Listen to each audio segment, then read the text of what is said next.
She cared for her paralyzed husband for 30 years, until she discovered the secret that shattered. If you're enjoying the stories, don't forget to hit that subscribe button and stay tuned for more amazing content. Lisa Carter's alarm buzzed at 5:30 a.m., breaking the silence of another long day ahead. For nearly 30 years, this had been her reality. She sat on the edge of her bed, running her hands through her graying hair, stealing a moment to prepare herself for the hours to come.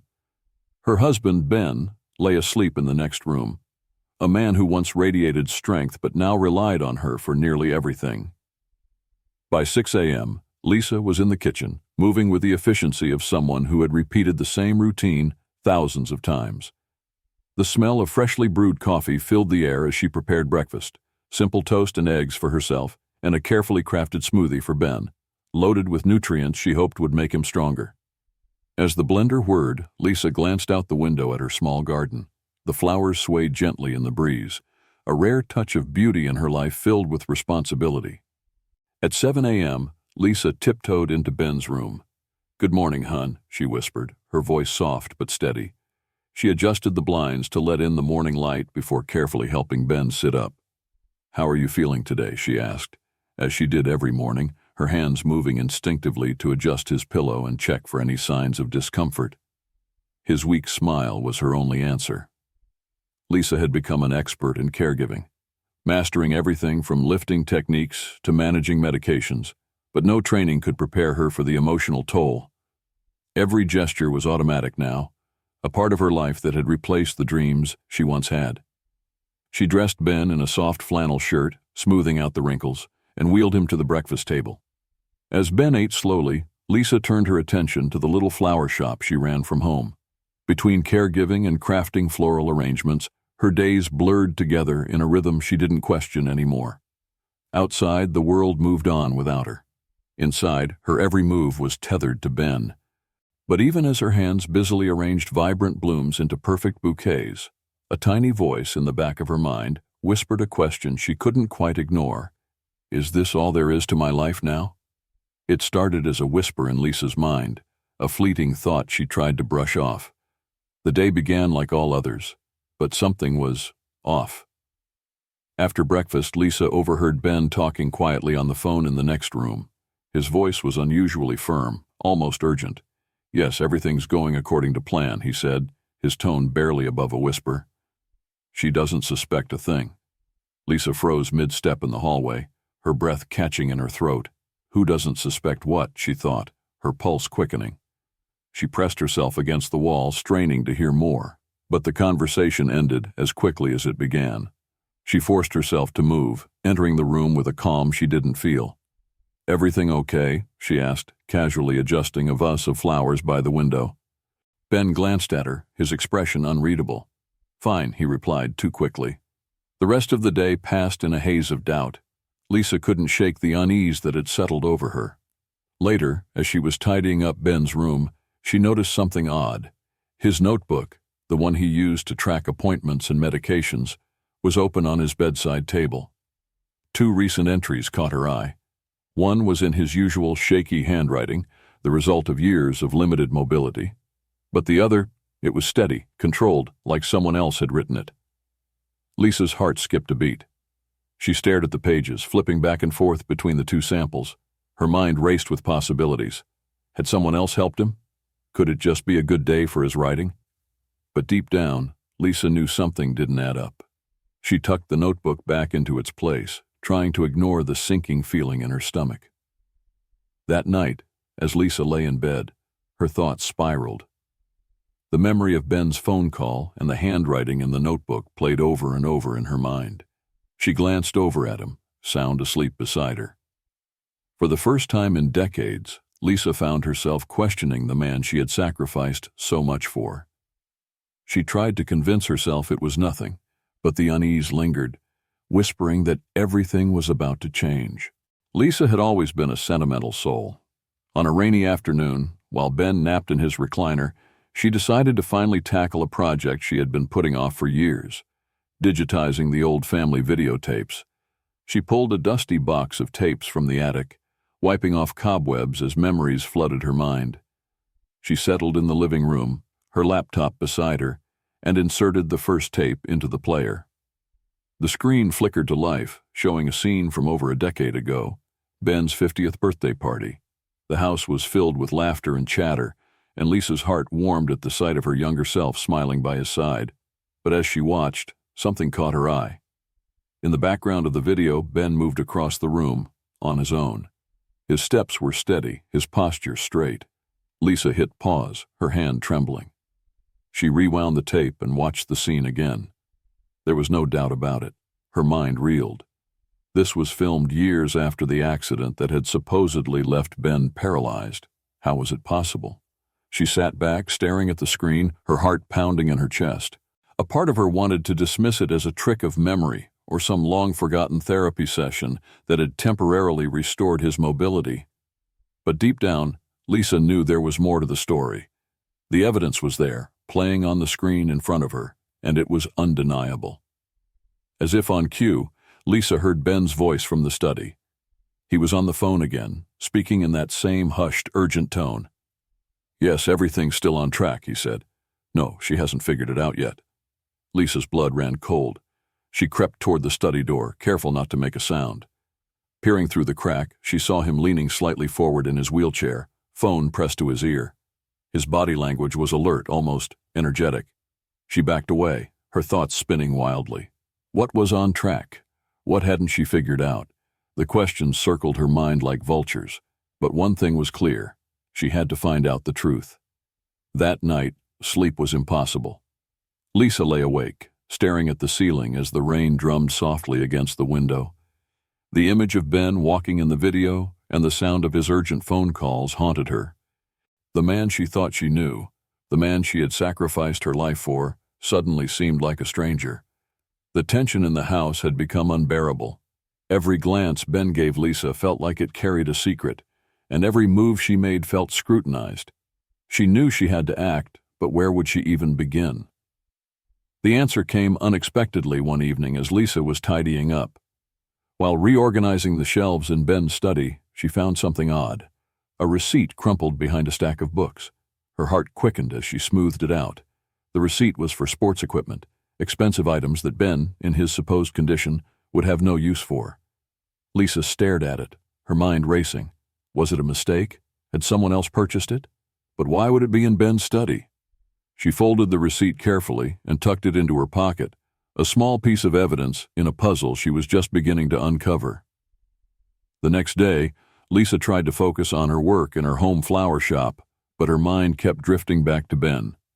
She couldn't shake the memory of his whispered phone calls and the unsettling discoveries she'd made. Her hands trembled as she arranged a bouquet, accidentally snapping a delicate rose stem. "Get it together," she whispered to herself, but the unease wouldn't go away.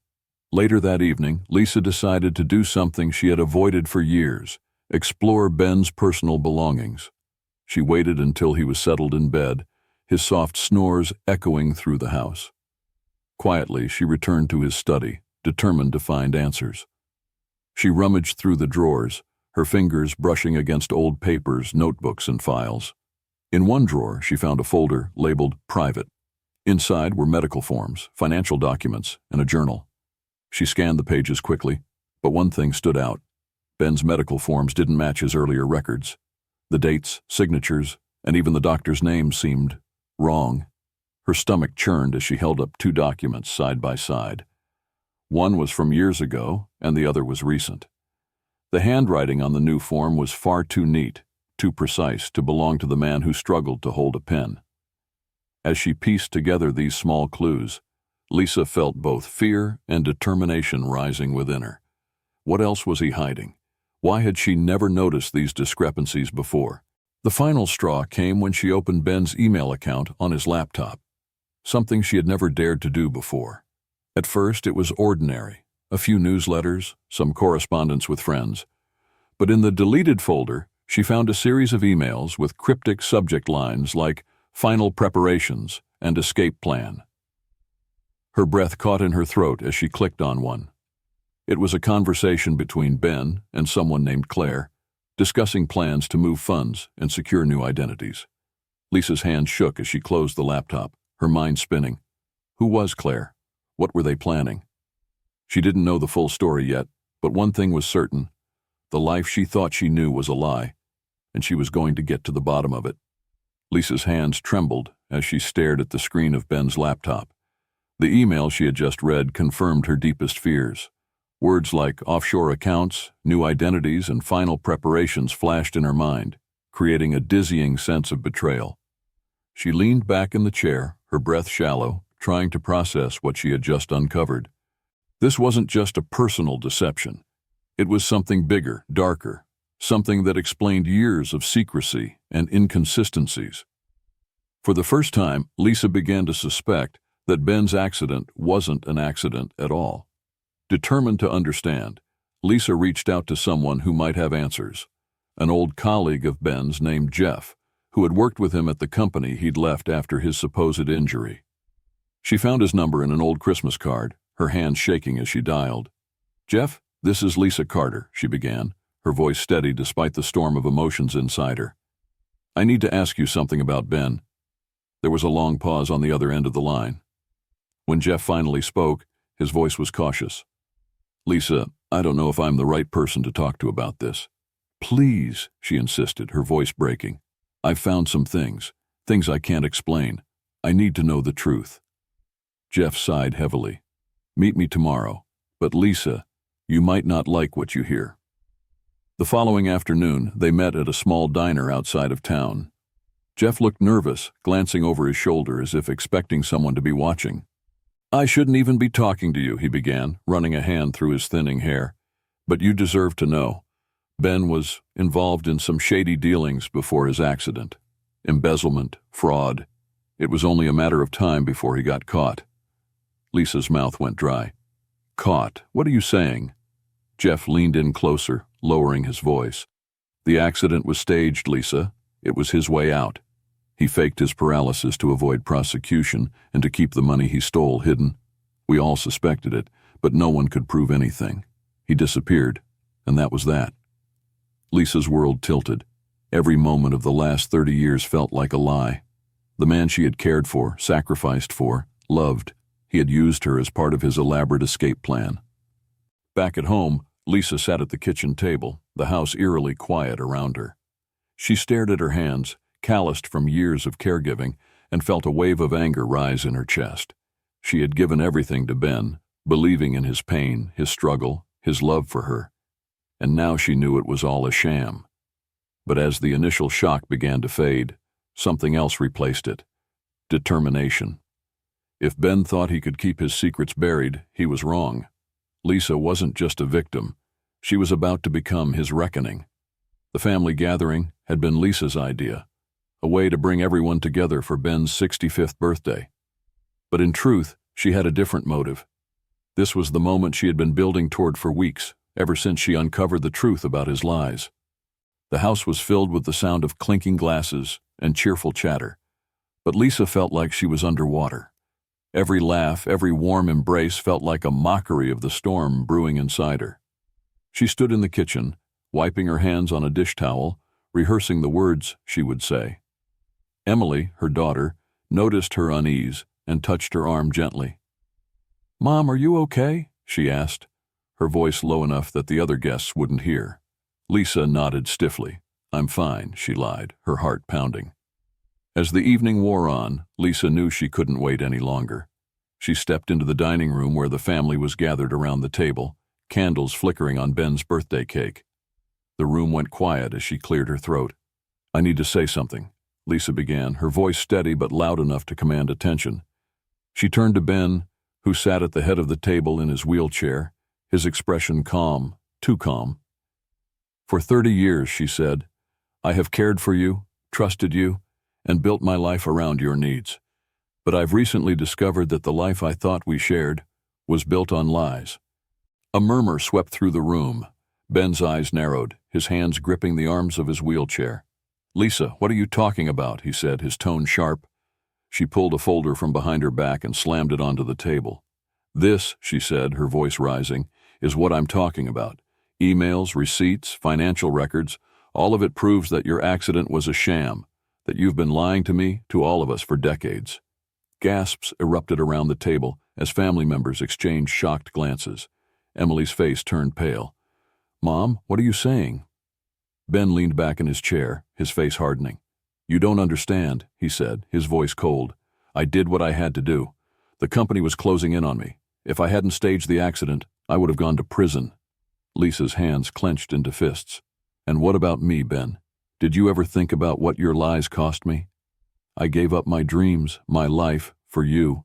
And all this time you've been using me as part of your cover-up." The room fell into stunned silence. Tears streamed down Emily's face as she whispered, "Dad, how could you?" Before Ben could respond, the sound of sirens pierced the air. Red and blue lights flashed through the windows as police cars pulled into the driveway. Lisa had filed a report earlier in the week, knowing this confrontation might end with Ben's arrest. 2 officers entered the house, their expressions grim. "Ben Carter," one of them said, "you're under arrest for fraud and embezzlement." Ben's face crumpled, his facade finally breaking. As the officers wheeled him out of the house, Lisa felt a strange mix of emotions: relief, anger, sadness, and a deep, aching sense of loss. Her family surrounded her, their voices a blur as they tried to comfort her. But Lisa wasn't sure she could be comforted. Not yet. The man she thought she knew was gone, and the life she thought she had built lay in ruins. Still, as she stood in the doorway watching the police car disappear down the street, a small voice inside her whispered something new. This is the beginning, not the end. The days after Ben's arrest were a blur of reporters, paperwork, and well-meaning friends offering empty words of comfort. Lisa felt like a ghost in her own home, moving through the motions, but feeling hollow inside. The betrayal had left a void so deep it seemed impossible to fill.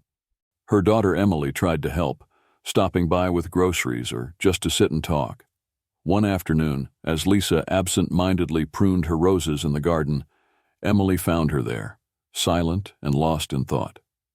"Mom," Emily said softly, sitting down on the bench beside her, "you can't keep going like this. You need something to focus on, something for you." Lisa looked down at the rose in her hand, the petals soft and vibrant despite the harshness of the world. She thought back to her flower shop, the one thing that had ever felt truly hers.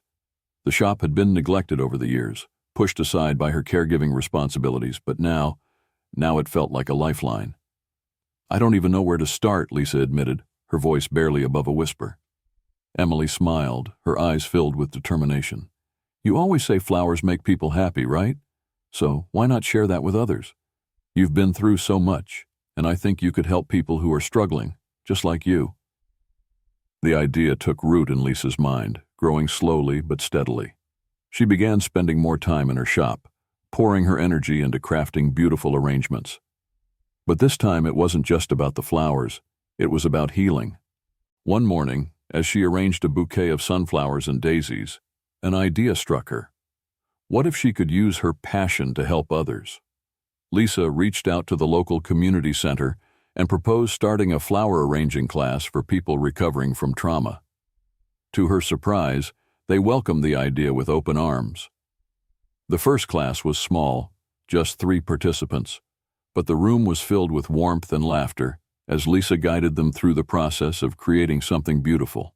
For the first time in months, she felt a spark of purpose. Word spread quickly, and soon the classes grew into something bigger. Lisa renamed her shop Flowers of Hope, transforming it into a social enterprise that employed other survivors and donated proceeds to support programs for fraud victims.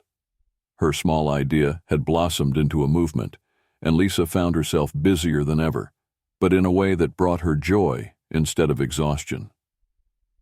One day, as she stood in her shop surrounded by vibrant blooms and smiling faces, Lisa realized something profound.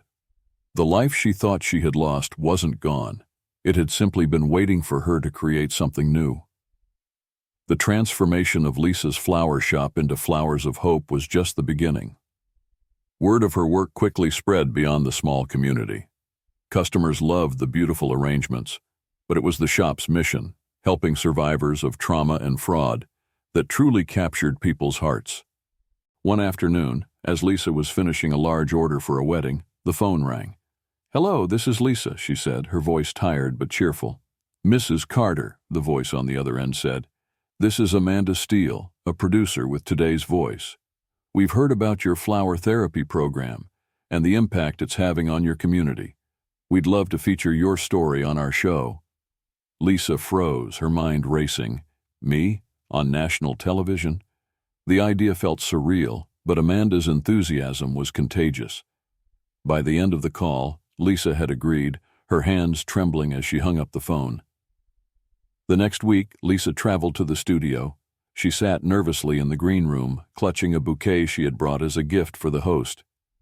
When it was her turn to speak, the bright lights and cameras felt overwhelming. But as she began to tell her story, everything else faded away. She spoke of betrayal, heartbreak, and the struggle to rebuild her life. But more importantly, she spoke of hope, the way flowers had helped her heal, and how they were now helping others do the same. The response was immediate. Viewers flooded the station with calls and messages, sharing their own stories and asking how they could support Lisa's mission. The segment went viral, sparking conversations about fraud prevention and the importance of emotional recovery. Lisa's inbox was soon filled with invitations to speak at events and conferences. She found herself standing on stages in front of hundreds of people, sharing not just her story, but the lessons she had learned about resilience, purpose, and the power of community. But it wasn't just Lisa's personal success that mattered. Her story inspired lawmakers to take action, pushing for stronger protections for vulnerable adults and harsher penalties for fraud. Lisa became a passionate advocate, meeting with legislators and using her platform to fight for change. One evening, Lisa returned home after a long day of meetings to find Emily waiting for her. "Mom, have you seen this?" Emily asked, holding up her phone. A news article praised Lisa as a pioneer in using creative therapy to support victims of fraud and trauma. Lisa sat down, overwhelmed by emotion. She never imagined that the worst experience of her life could lead to something so meaningful. Her journey had taken her from despair to purpose, and now she was changing lives, not just her own, but countless others as well. As she looked around her cozy home, filled with the soft scent of flowers, Lisa felt a deep sense of peace.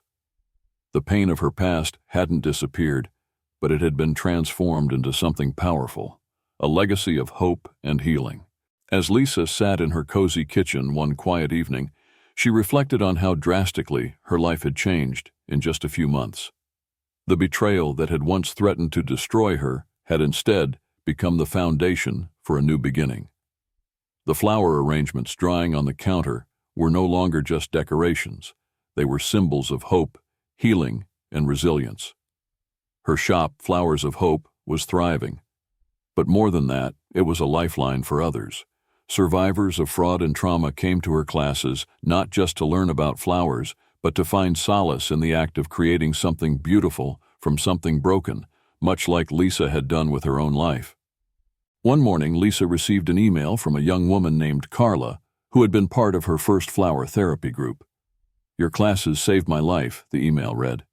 "I thought I was alone in my pain, but you showed me that healing is possible. Thank you for everything." Tears filled Lisa's eyes as she read the words. She had never imagined her journey could have such an impact. Her pain, once isolating and overwhelming, had become a bridge to connect with others. But it wasn't just the shop or the emails that reminded Lisa of how far she had come. It was the little things. The way she laughed more easily now. The way she woke up in the mornings with a sense of purpose instead of dread. The way she had reconnected with Emily, their bond stronger than ever after weathering the storm together.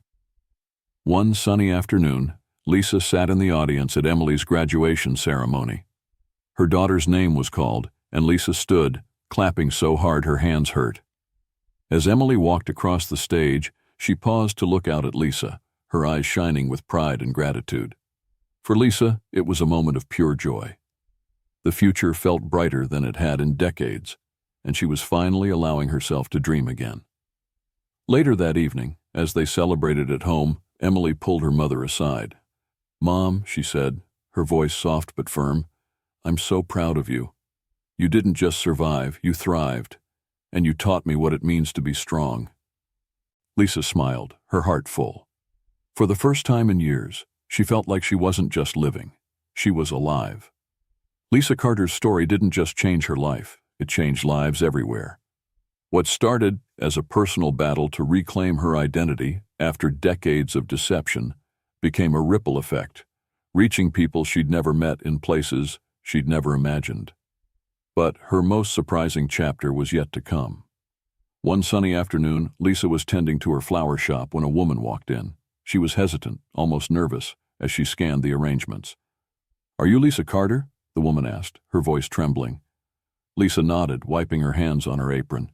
"Yes, that's me. How can I help you?" The woman took a deep breath.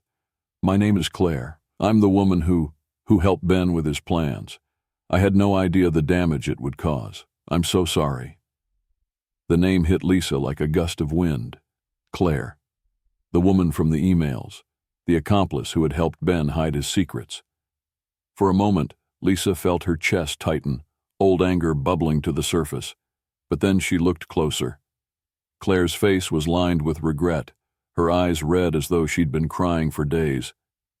"I read about what you've done with Flowers of Hope," Claire continued, "and I thought, maybe you could help me. I've spent years running from what I did, but I can't live like this anymore. I want to make things right." Lisa didn't respond right away. She turned her gaze to the flowers behind her, the vibrant blooms that had become symbols of healing and new beginnings. She thought about the journey she'd taken, the pain, the anger, and finally, the forgiveness that had set her free. "Forgiveness doesn't come easy," Lisa said softly, turning back to Claire. "But neither does change.